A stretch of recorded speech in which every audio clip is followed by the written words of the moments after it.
बड़ा ही आनंद का उत्सव। उत्सव का अर्थ है जिसमें उत्साह हो, चाह हो, उत्साह।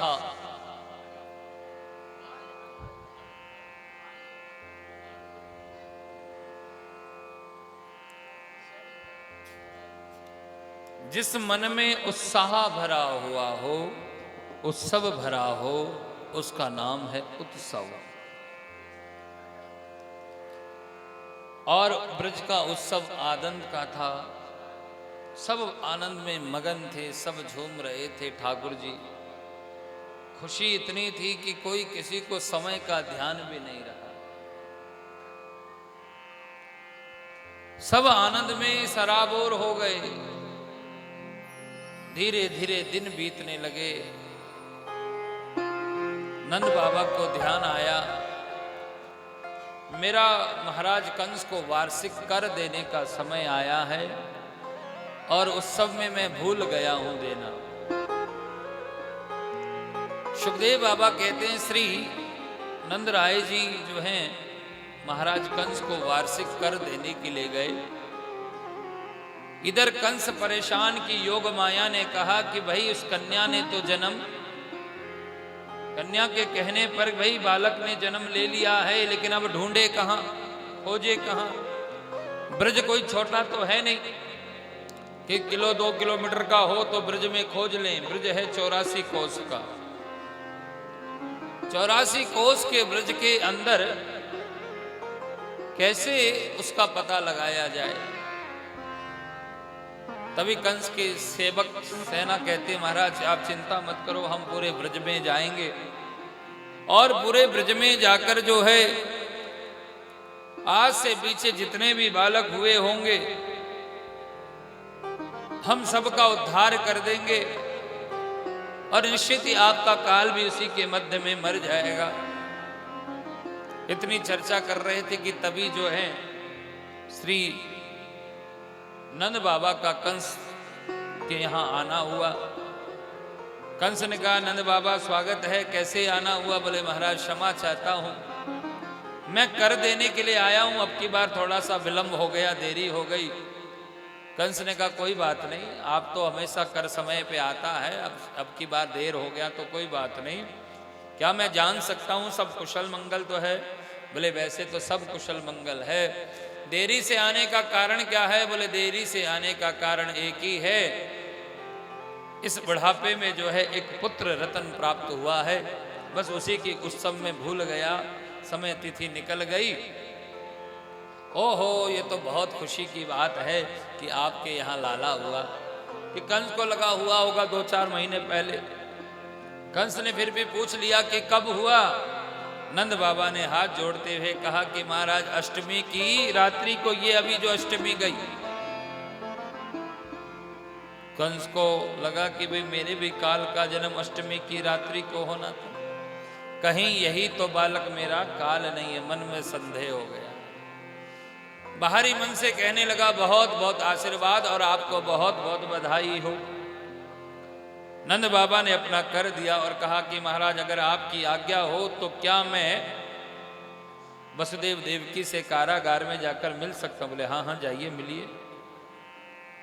वसुदेव देवकी से मिलने के लिए श्री नंद बाबा कारागार में जाते हैं और कारागार में जाकर नंद बाबा वसुदेव से मिला होता है। दोनों एक दूसरे की कुशलता को पूछते हैं, हालचाल को जानते हैं। एक मित्र के घर खुशी है और एक मित्र के घर दुख है, क्योंकि नंद बाबा के यहाँ खुशी है कि लाला हो गया, लेकिन वसुदेव के दुख है कि उनके जितने पुत्र हुए पापी कंस ने मार दिए। एक दूसरे की सांत्वना को देते हुए प्रसन्नता में सम्मिलित होकर आनंद करते हुए नंद बाबा ने कहा कि अब मैं जाना चाहता हूँ। वसुदेव ने कहा कि आप शीघ्र ही लौट जाइए, मुझे कुछ शुभ संकेत नहीं हो रहे हैं।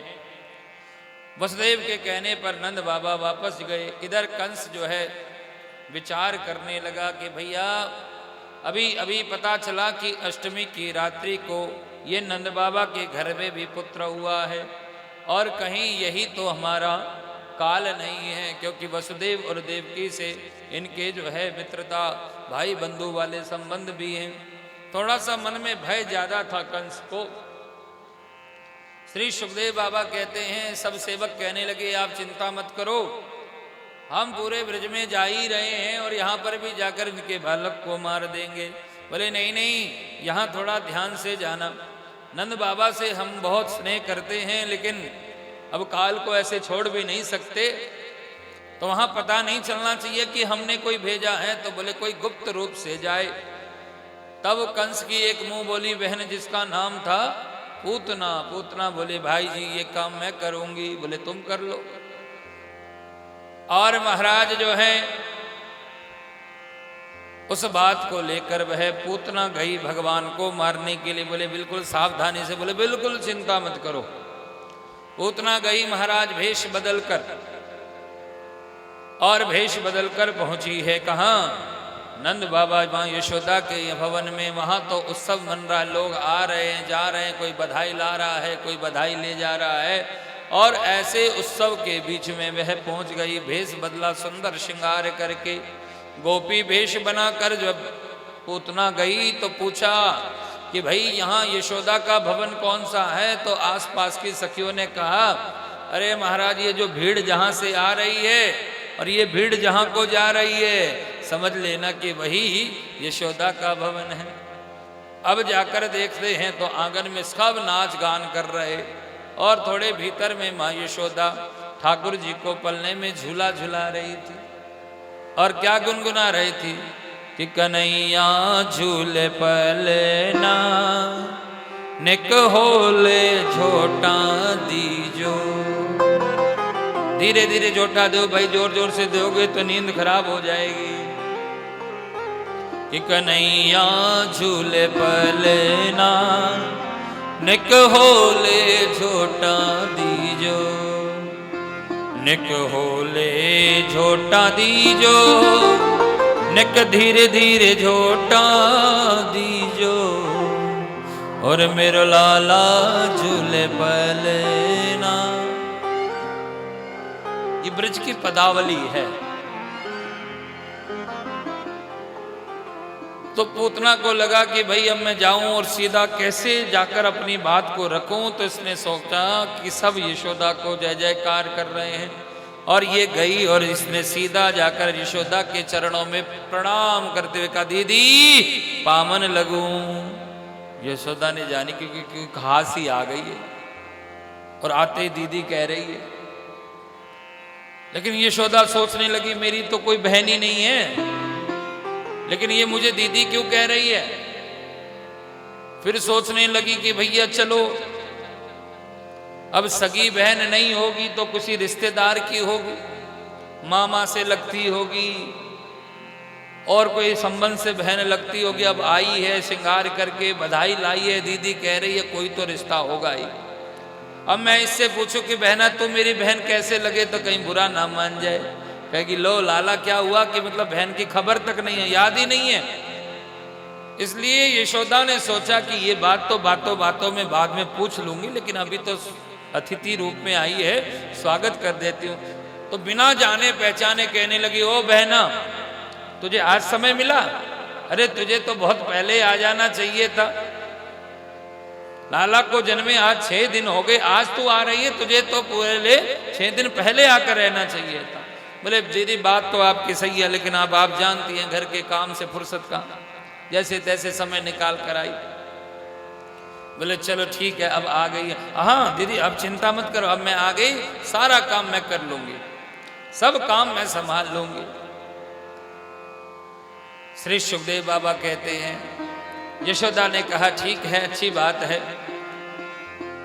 तुम्हारा काम करना भी बनता है, सब छोटी बहन हो तो बड़ी दीदी को तो आराम ही करना चाहिए, इसलिए लेकिन एक काम है कि तुम एक काम करो, तुम लाला के पास बैठो, मैं रसोई का काम करके आती हूँ। अब तुम्हें भेज दो, तुम्हें परिचित नहीं मेरी रसोई से, तुम जाओगे फिर दौड़ी दौड़ी आओगे, ओ दीदी मुझे हल्दी नहीं मिल रही, हल्दी बता कहाँ रखी है। फिर मैं तुझे हल्दी बताने जाऊँ, फिर थोड़ी देर में कहे जीरा नहीं मिल रहा, इससे बढ़िया मैं ना काम कर लो। तो एक काम कर तू लाला के पास बैठ, मैं फटाफट अपने रसोई का काम करके अभी आती हूँ, फिर दोनों बहनें बैठकर बातें करेंगी। माँ यशोदा ने वो काम कर दिया जो पूतना को समय चाहिए था। मां यशोदा गई अपने काम में, और अपने काम में जाने के बाद महाराज मां यशोदा ने पूतना को ठाकुर जी के पलने के पास छोड़कर गई। पूतना बड़ी, और पूतना ने जाकर महाराज उस पलने के पास जाती है। पलना जो हल्की सी चुनरी से ढका हुआ, पूतना ने वह पलने की चुनरी हटाई, चूड़ियों की आहट जैसे हुई तो ठाकुर जी की नींद खुल गई। और नींद खुल गई, जैसे ही पूतना को देखने लगे तो भागवत कहती है कि भगवान ने दोनों आंखें बंद कर ली। किसी ने कहा कि भगवान ने नेत्र क्यों बंद कर लिए, क्या भगवान डर गए? बोले ना ना ना, भगवान डरे नहीं है।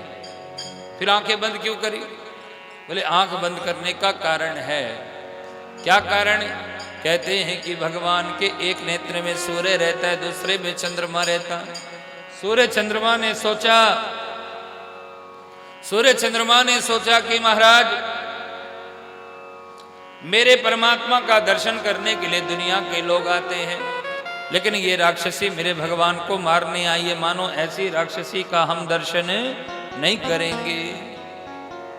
ये सोचकर मानो भगवान के सूर्य और चंद्रमा ने भगवान की पलकों के माध्यम से अपने आप को ढक लिया, इसलिए नेत्र बंद हो गए। एक संत ने कहा कि भगवान ने आंखें इसलिए बंद करी क्योंकि भगवान ने सोचा कि ब्रज में जाएंगे, खूब दूध दही माखन मिलेगा। ना दूध मिला, ना माखन मिला, ना दही मिला, या मौसी जी जहर पिलाने पहले आ गए। तो क्या करें? भगवान ने सोचा कि भैया हम जब जब जन्मे तब तब दूध पिया, जहर तो कभी पिया नहीं।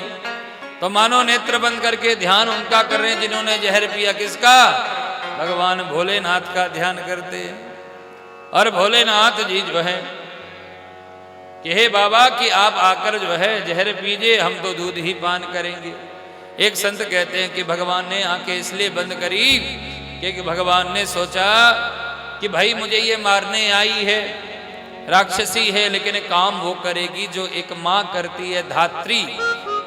कि मानो नेत्र बंद करके देख रहे हैं कि अभी कुछ समय बाद इसकी मौत हो जाएगी, लेकिन काम वो करेगी जो एक माँ का है।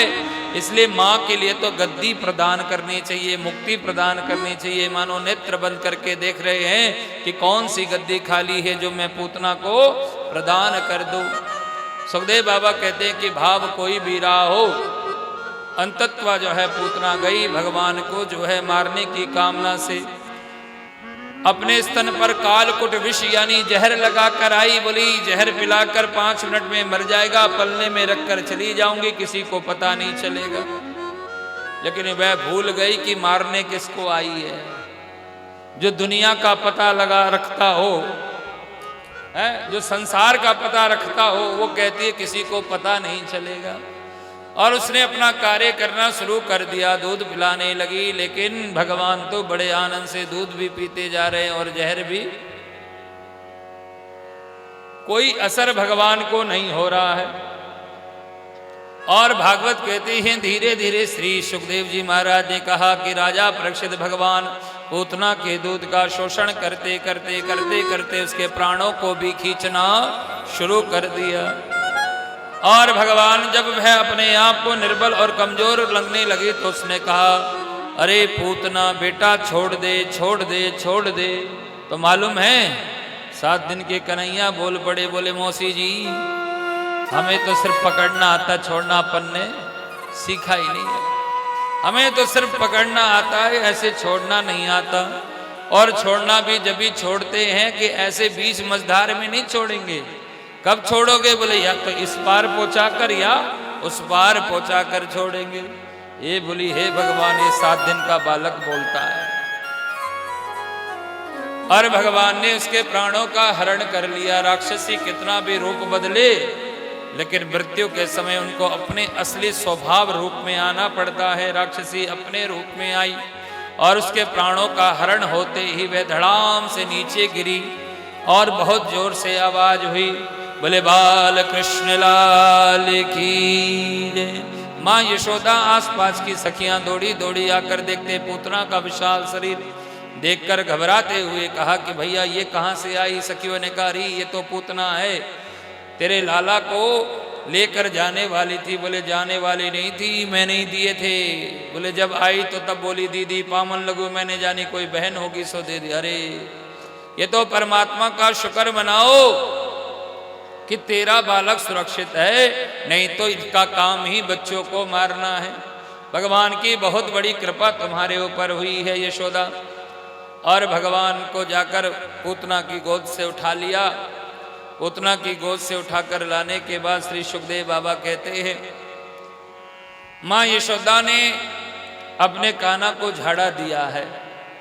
इतने में नंद बाबा भी आए और पूतना के शरीर को देखकर भयभीत होते हुए पूतना के शरीर को अग्नि के सपुर्द कर दिया। मृत्यु हो गई थी तो कहते हैं पूतना का वैसे बहुत बड़ा विशाल शरीर था, उसके टुकड़े टुकड़े करके अग्नि में जला दिया गया।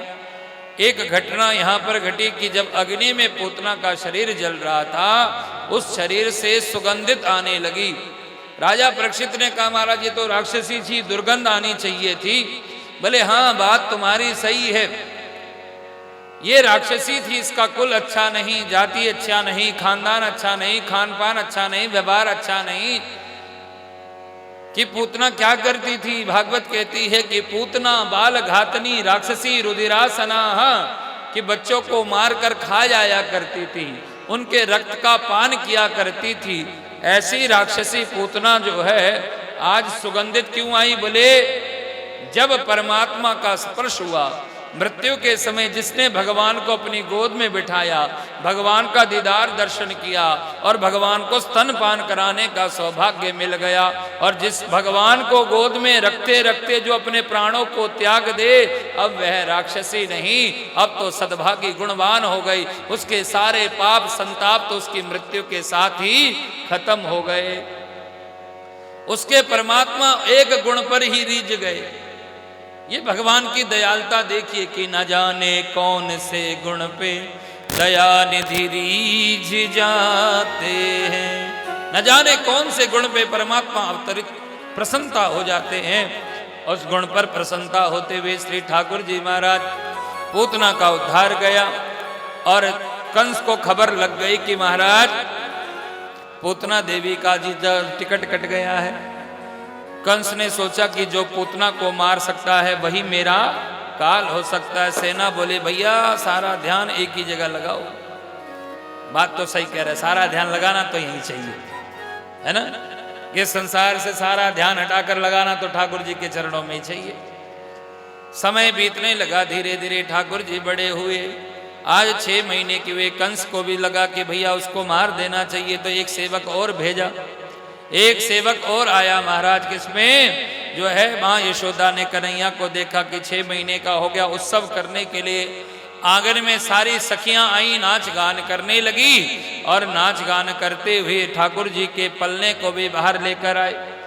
लेकिन बाहर थोड़ी सी धूप थी, तो माँ यशोदा ने क्या किया कि माँ यशोदा ने उस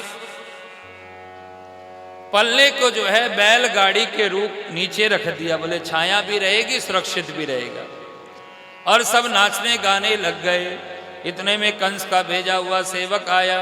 इसने इधर देखा उधर देखा कि बालक कहाँ पर है। ध्यान से देखने के बाद पता चला बैलगाड़ी के नीचे जो है पलना रखा हुआ है, पलना में ललना सो रहा है। मौका मिल गया, बोले ये तरीका बढ़िया है, मुझको ज़्यादा कुछ करने की जरूरत भी नहीं पड़ेगी। वो बैलगाड़ी के ऊपर वेश बदल कर बैलगाड़ी के स्वरूप में ही आकर खड़ा हो गया। और महाराज उसने कहा कि मैं वजन बढ़ाऊंगा तो बैलगाड़ी दबेगी, बैलगाड़ी दबेगी तो पलना दबेगा। अब पलना जब दब जाएगा तो पलने में सोने वाला ललना तो मुट्ठी भर का तो है ही, पता ही नहीं चलेगा। तरीका अच्छा लगा और तरीका विचार करके जो है उसने अपना कार्य करना शुरू किया। लेकिन ठाकुर जी हमारे भी तो वहीं थे। ठाकुर जी ने कहा कि भैया उत्सव हमारा, खुशी हमारी, 6 महीने के हम हुए और नाच गान खुद कर रही और हमको पलने में डालकर चली गई। भगवान ने सोचा कि हम भी माँ के पास जाएं, लेकिन जाएं कैसे, संभवता नहीं है। माँ के पास जाएं कैसे, संभव हो तो जाया जाए ना। अब मैं चल के जा नहीं सकता, माँ को बुला नहीं सकता, 6 महीने का बालक न चल सकता न बोल सकता। तो एक ही काम बचता है बालक को अपनी बात मनवाने का, क्या करना चाहिए ठाकुर जी को मां को बुलाने के लिए? रोना चाहिए। तो ठाकुर जी रोए, ठाकुर जी रोए भी महाराज। अब रोने के बाद श्री ठाकुर जी महाराज, लेकिन उस उत्सव में किसी ने सुना ही नहीं, उस रोन के उत्सव में किसी ने सुना ही नहीं महाराज। अब रोते रोते रोते रोते ठाकुर जी थक गए, बोले भाई ये रोना बेकार हो रहा है, कोई नहीं सुन रहा है। अब जब कोई सुन ही नहीं रहा तो क्या किया जाए? भगवान ने देखा कि ध्यान दृष्टि से देखते हुए कि कंस का भेजा हुआ सेवक जो है सटकासुर बैलगाड़ी के रूप में, भगवान ने तुरंत जो है रोते रोते अपना दायां चरण उठाया और दायां चरण उठाकर महाराज जैसे ही अंगूठा जो है बैलगाड़ी पर छुआया भरी था कि बैलगाड़ी ऊपर उछट गई और सटकासुर नीचे उसी के ऊपर आकर बैलगाड़ी सटकासुर का गोविंदाय नमो नमः उद्धार हो गया। प्यारे परमात्मा ने उद्धार कर दिया। धीरे धीरे ठाकुर जी बड़े होने लगे। कंस को पता चला कि महाराज हमारे तो दूसरे सेवक भी चले गए। एक सेवक और भेजा प्यारे, एक सेवक जो है और भेज दिया गया। अब जो है तृणावर्त आया जो ठाकुर जी को लेकर उड़ गया। आंधी तूफान के रूप में सबकी आंखों में धूल भरता हुआ आया और गोपाल को लेकर उड़ गया। प्यारे भगवान को जब लेकर गया, भगवान को सोचा कि दूर ले जाऊंगा, कहीं ऊपर से छोड़ दूंगा, नीचे पटक कर मर जाएगा। लेकिन भगवान उसकी गोद में बैठे बड़े मुस्कुरा रहे थे। प्रेम से बोलो श्री राधे, थोड़ा जोर से बोलो। बोले भगवान मुस्कुरा क्यों रहे थे? बोले भगवान इसलिए मुस्कुरा रहे थे, बोले मामा जी ने जो पिछले जो खिलौने जो भेजे थे वो अच्छे नहीं थे। बालक का जन्म होता है तो पहला खिलौना कहां से आता है? मामा के घर से। तो ठाकुर जी के मामा जी हुए कंस, कंस ने भेजा पूतना रूपी गुड़िया। बोले महाराज कहाँ गुड़िया से खेलेंगे, ले तुम्हारी गुड़िया, 4 टुकड़े करके फेंक दिया। फिर सटकासुर आया बैलगाड़ी के रूप में, गाड़ी भेजी, बोले ये गाड़ी भी हमें पसंद नहीं है, वो भी तोड़ दी। अब आया तृणावर्त जो भगवान को लेकर उड़ गया। भगवान खुश इसलिए थे, बोले ये वाला खिलौना बढ़िया। बोले कैसा? बोले ये हवाई जहाज वाला खिलौना बढ़िया, जो हमें पूरा ब्रजमंडल का दर्शन करा रहा है। और उस प्रसन्नता में ठाकुर जी मंद मंद मुस्कुरा रहे थे और मुस्कुराते हुए श्री ठाकुर जी महाराज ने जो है, अब इसने सोचा, अब इसने विचार किया कि महाराज मैं कहीं ऊपर ले जाकर इसको छोड़ दूंगा। लेकिन भगवान ने अपनी एक लीला करी कि भगवान ने थोड़ा सा अपना वजन बढ़ाया और दोनों हाथ उसकी गर्दन में डाल दिए। अब इसको लगने लगा कि भाई मैं तो बालक उठाकर लाया हूं, लेकिन इसका वजन बहुत ज्यादा हो रहा है और बच्चे का वजन तो इतना होता नहीं है। कहीं मैं उस बालक के धोखे में कोई पत्थर तो नहीं उठा लाया। भगवान श्री सुखदेव जी कहते, राजा परीक्षित देखो इस बुद्धि को कि दुनिया के लोग तो पत्थर में भी भगवान को देख लेते हैं, कि संसार के लोग तो पत्थर में भी भगवान को देख रहे हैं और इसकी गोद में साक्षात भगवान बैठे हैं और फिर भी ये कहता है कि कहीं मैं पत्थर तो नहीं ले आया। भगवान ने कहा चिंता मत करो, पत्थर का बड़ा ध्यान है तुमको पत्थर में ही पटक कर गोविंदाय नमो नमः। भगवान ने कंठ दबाया, श्वास अवरुद्ध हुआ, नीचे आकर पत्थर में सिर लगा और उद्धार हो गया। प्यारे श्री सुखदेव बाबा कहते हैं धीरे धीरे ठाकुर जी बड़े होने लगे और धीरे धीरे ठाकुर जी बड़े हुए तो भगवान शंकर जी दर्शन करने के लिए आए। भगवान भोलेनाथ दर्शन करने के लिए आते हैं। भगवान भोलेनाथ ने कहा कि भैया बालक के समय दर्शन तो कराया, लेकिन उसमें तृप्ति नहीं हुई भीड़ भाड़ में, मुझे दोबारा जाना चाहिए। तो भोले शंकर ठाकुर जी का दर्शन करने के लिए आए और भगवान शंकर ने आकर जैसे ही अपना त्रिशूल गाड़ा, माँ यशोदा ने देखा कि कोई योगी आया है और जैसे ही योगी को देखकर माँ भिक्षा की थाली सजा कर लेकर आई और सुंदर हीरे मोती जवाहरात लगाकर थाली में लेकर आई और कहा बाबा प्रणाम करती हूं। अरे खुश रहो, आशीर्वाद। क्या लाई हो? बोले बाबा आपके लिए भिक्षा लाई हूं। लेकिन भिक्षा में क्या लाई हो? बोले महाराज बहुत अच्छी भिक्षा लाई हूं, अपनी समझ से आप प्रसन्न हो जाएंगे। अच्छा ऐसा क्या लेके आई हो, दिखाओ तो। अरे महाराज आप जो समझ रहे हैं वो चीजें नहीं है, क्योंकि भिक्षा में तो हमेशा आटा दाल चावल मिलता है, लेकिन जब से ठाकुर जी आए ना, माँ यशोदा हीरे लुटाती है, व्यवस्थाएं लुटा देती है। तो माँ ने जैसे कपड़ा हटाकर देखा तो थाली में चमकते हुए वो मोती माणिक दिखाई दिए। बोले वाह वाह वाह वाह वाह भैया, कितनी सुंदर भिक्षा लाई हो। बोले हाँ तो कहो कोई कमी है क्या? बोले नहीं नहीं कोई कमी नहीं, झोली करो। बोले मैया तुम भिक्षा तो उचित लाई हो, अच्छी लाई हो, लेकिन ये मुझे नहीं चाहिए। फिर क्या चाहिए आपको? अरे मैंने सुना कि जहां तक मैं सही हूं तो तुम जो है माँ यशोदा हो। बोले बिल्कुल सही। और तुम्हारे यहाँ लाला हुआ? बोले बिल्कुल सही महाराज। तो तुम्हारे यहाँ जो लाला हुआ है मुझे एक बार बस उसका दर्शन करा दो, ये भिक्षा ले जाओ। बोली वाह महाराज, पूरी पता करके आए हो, ये बच्चा हुआ है, सीधा सीधा कहो ना भिक्षा बढ़ा दो। ये बच्चे का नाम क्यों ले रहे हो? आपको भिक्षा थोड़ी लगती है तो मैं भिक्षा को बढ़ा देती। बोले नहीं माँ, तू भिक्षा जो लाई है ये कीमती है, बहुत अनमोल है, लेकिन सच कहूं मुझे ये तो मेरे लिए तो मिट्टी है। मुझे तो सिर्फ और सिर्फ तो अपने लाला का दर्शन करा दे, मुझे अपने लाला का दर्शन करा दे। मैया बोली महाराज अगर आप बिल्कुल भी सच कह रहे तो ये भी मेरी सच्चाई सुन लो कि भिक्षा चाहिए तो भिक्षा ले जाओ, लेकिन लाला का दर्शन मैं नहीं कराऊंगी। क्यों नहीं कराऊंगी? बोले ना मैं लाला का। महाराज आपके भेष को देखो, आपके भेष को देखकर तो मुझे डर लग रहा है।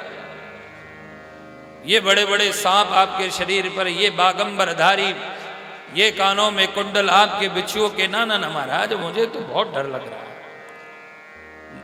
शंकर भगवान बोले मैया तेरा लाला इन छोटे छोटे सांपों से नहीं डरेगा। क्यों? अरे तेरा लाला कोई साधारण बालक नहीं है, तेरा लाला तो हजार हजार फण में सैन करने वाला शेषनाग की बात करते हुए परिचय करा रहे हैं।